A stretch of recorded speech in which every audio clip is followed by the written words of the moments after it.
Thaliyah is making a robot now.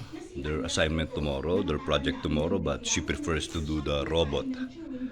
Okay, and then later on she will do the kite.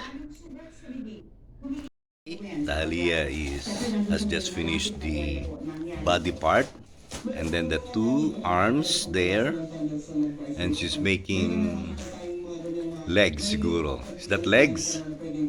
Are you going to make legs? Okay, very good. Okay, Thaliyah is putting the legs of her robot now. Yeah. It's 7 o'clock in the morning, April 30.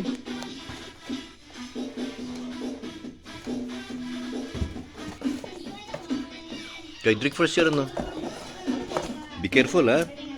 Sige, remove the spoon. Oh, it's a nice day today.